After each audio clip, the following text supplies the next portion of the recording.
peut être un tremplin formidable pour des jeunes artistes qui n'ont pas la chance de se faire connaître, de se faire repérer par des producteurs. Le concert est dans quelques minutes. Et comme avant chaque prestation, Sherifa chauffe son plus précieux instrument, sa voix.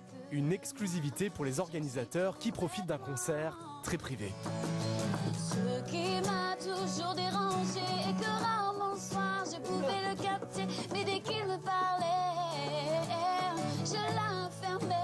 Il avait les mots, m'a rendu accro. Je voyais l'avenir dans ses bras. Il avait les mots. Bravo, Mais à peine le temps de répéter ses chansons que Sherifa est déjà attendue sur scène pour interpréter ses plus grands tubes. J'ai toujours très peur avant de monter sur scène ou avant d'aller sur un plateau télé. Et ça m'est jamais passé. J'ai une boule au ventre, mais je me suis toujours dit que le jour où j'aurai plus ça, c'est que je dois changer de métier.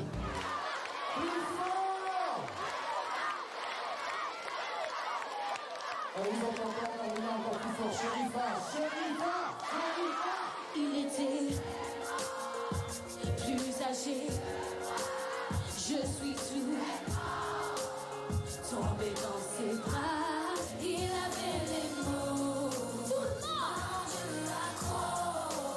Je voyais déjà l'avenir dans ses bras. Il avait les mots. Le concert est à peine terminé et alors que des milliers de fans sont ravis d'avoir vu leur idole, Sherifa doit aller se coucher, car elle est attendue tôt le lendemain matin dans un lieu très cher à son cœur.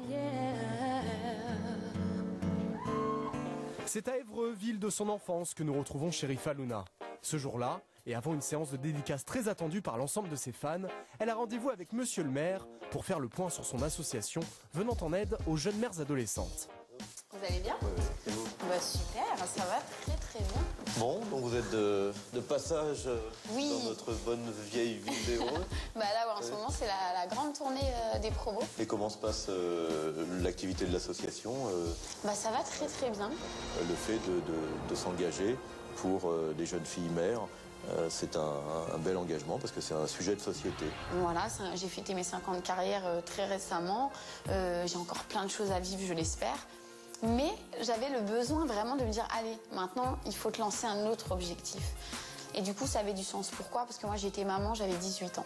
J'étais très entourée par ma famille, mais il y a vraiment eu un bouleversement total. J'ai l'âme et le cœur, j'ai toujours été comme ça, à aider les autres. Et à un moment, je me suis dit, bon, chanter, c'est ma passion. Mais là, je voulais vraiment faire quelque chose où j'étais sur le terrain, mais concrètement, que ce soit vraiment quelque chose de voulu.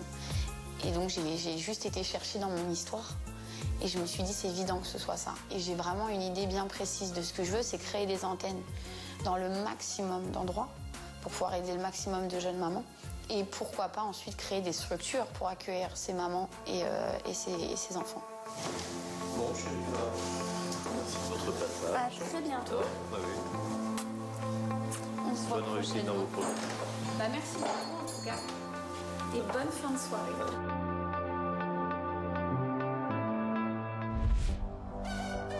Sherifa n'oublie pas d'où elle vient. Elle profite donc de son passage à Évreux pour organiser une séance de dédicace auprès de ceux qui l'ont vu grandir. Donc en fait, on est fan de Sherifa depuis sa sortie à Popstar. On est là pour la soutenir. On a fait 4h30 de route. Et après 2 heures d'attente dans la galerie commerciale, Sherifa arrive enfin pour le plus grand bonheur de tous. C'est quoi ton prénom? Elsa. Merci. Problème, je peux avoir une photo avec vous? Oui, pas de souci. J'ai déjà été fan. Je sais absolument ce que c'est qu'être vraiment fan de quelqu'un, d'avoir un idole. Et j'aurais aimé avoir cette proximité avec l'artiste. Du coup, je fais tout ce que j'aurais aimé, moi, que l'artiste fasse pour moi. Et ben, je le fais avec mes fans parce que je trouve ça super important. Je te passe Sherifa. Allô? Non, c'est vrai. C'est moi, c'est Sherifa Luna. Allez, je crois qu'elle va pas venir le choc. Ok, bah je te fais un gros bisou. Gros bisou, à bientôt. Je suis née ici, c'est ma ville, je vis ici encore. Donc du coup, je connais quand même pas mal les visages. C'est des gens que je croise au quotidien. Je pense que c'est la meilleure partie au final du métier de chanteuse, de rencontrer les gens. On a des retours directs. Et puis surtout, on voit leurs réactions, on voit les étoiles qu'ils ont dans les yeux.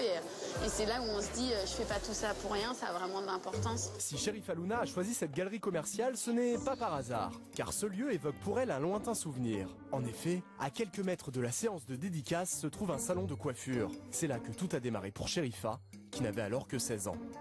Je suis Élise, la responsable du salon dans lequel Chérifa a commencé. Elle a fait une année d'apprentissage il y a 6 ans. Chérifa était une jeune fille ponctuelle, investie. Elle exécutait tout ce qu'on lui demandait de faire. Donc j'ai regretté quand malheureusement elle est partie, mais c'était pour une voix complètement différente qui lui collait plus à la peau. J'ai bossé avec Chérifa et je garde un très bon souvenir parce que c'était une personne très sympathique et très calme, avec un certain charisme. J'ai appris son goût pour la musique parce qu'à la place d'aller à l'école, elle allait répéter. On aurait bien aimé qu'elle reste plus longtemps avec nous parce qu'on l'aimait bien. Mais une carrière lui est promise, donc qu'elle continue sur cette voie-là qui est mieux. Lors de son passage à Évreux et juste avant de retourner à Paris, elle profite d'un petit moment en famille. Alors je vous présente mon frère, Ahmed, qui a 26 ans, donc qui est juste au-dessus de moi. Moi, je suis la dernière d'une famille de 8 enfants. En fait, nous, les frères, on a un groupe, les System. Et en fait, elle a commencé à chanter avec nous, etc. Ensuite, elle nous a totalement lâchés, elle est partie à Popstar.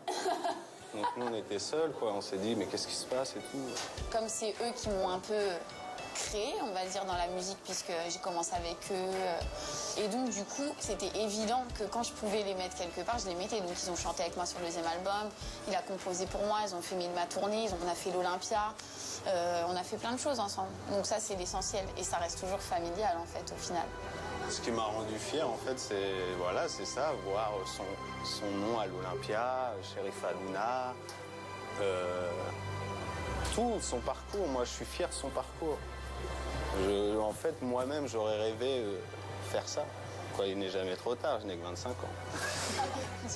Mais ouais, c'est mon rêve et elle le vit. Et moi, ça me booste. Mais ouais, je suis fier de son parcours, en tout cas. Ouais. Il faut que je vienne à la télé pour entendre ça. J'ai envie de dire que j'ai envie de pleurer.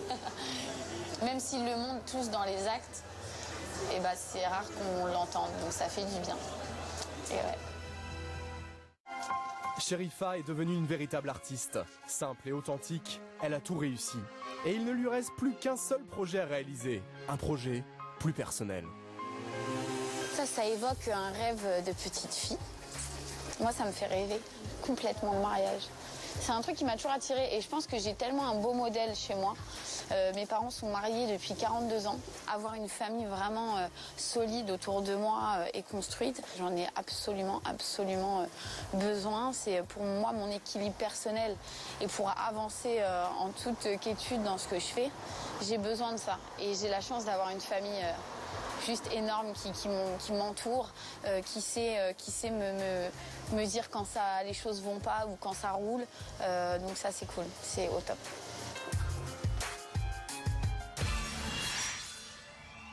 Alors Chérifa, le mariage, c'est pour bientôt? J'espère.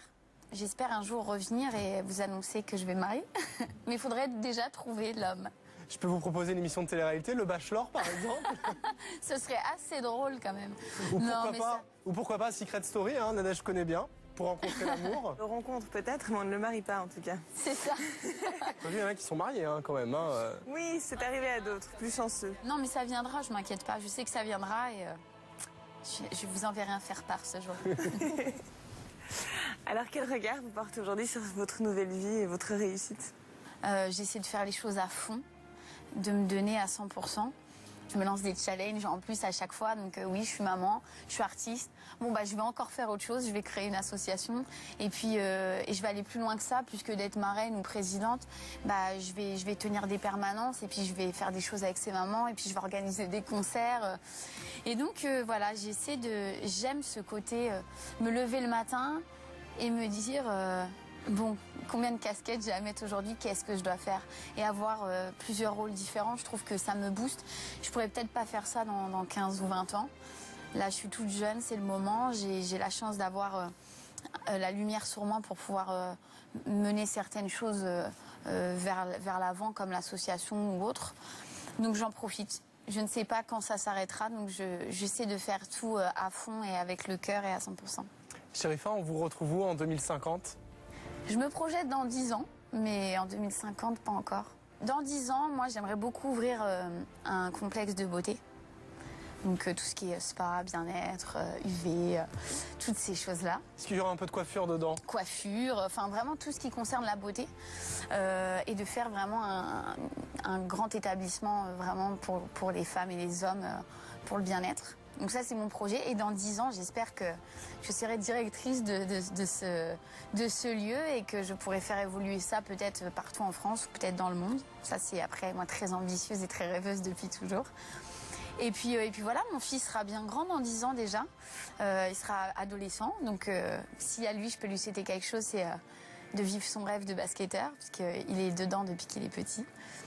Et puis peut-être marié, peut-être un autre enfant, ce serait bien. et voilà, ça c'est toutes les bonnes choses que je me souhaite. Ensuite, est-ce que j'y arriverai? Je ne sais pas, mais je me donnerai les moyens en tout cas. On vous le souhaite en tout cas. Merci. Merci Sherifa. Autre destin, autre parcours, puisque nous allons à présent nous intéresser à une autre héroïne de Popstar, mais cette fois-ci de la première saison. En 2001, la fée télé-réalité lui a permis de réaliser son rêve et d'intégrer le club des 5 le plus adulé de France. C'est alors une aventure suivie par des millions de téléspectateurs qui va commencer pour elle et qui débouchera sur la création du plus grand girls band français de tous les temps. On accueille tout de suite Claire des L5. Bonjour Claire. Bonjour. Bienvenue. Merci beaucoup.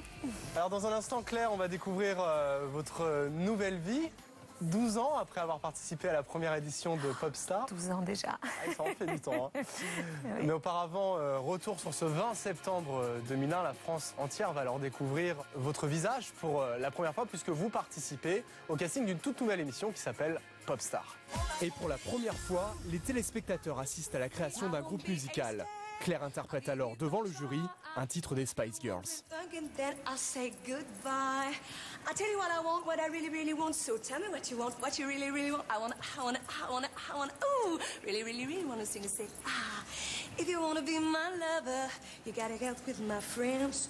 Make it last forever. Friendship never ends. If you wanna be my lover, you have got to give. Taking it's too easy, but that's the way it is. Merci. Merci. Tu sembles très à l'aise, tu es un petit peu entraînée.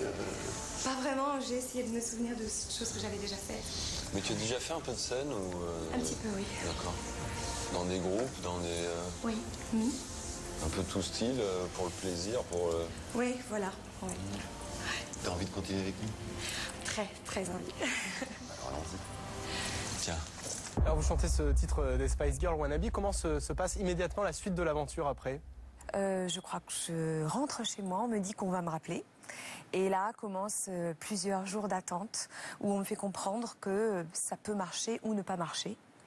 J'étais partagée entre l'idée qu'il fallait que je conduise ma vie comme d'habitude, c'est-à-dire des possibilités d'aller jouer, des rendez-vous à prendre, de travailler, etc. Faire comme si de rien n'était. Et l'autre partie de moi qui me disait, si on m'appelle et que je dois partir, il faut que je sois réactive tout de suite et ma vie va changer totalement.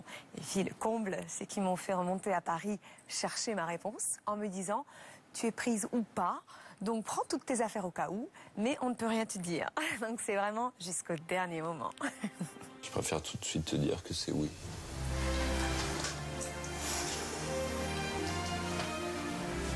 Et je voulais te dire par rapport à ça que on t'a trouvé exceptionnel aussi dans dans ton comportement avec les autres et que je souhaite vraiment que tu puisses continuer à jouer un petit peu ce rôle puisque tu es la plus âgée, d'aide psychologique aussi aux autres et que tu sois forte, même si là c'est difficile. Mais ce qui est logique parce que c'est vraiment le but ultime. Donc en tout cas c'est avec énormément de plaisir qu'on va te retrouver avec les 5. Dire merci, ça suffit pas.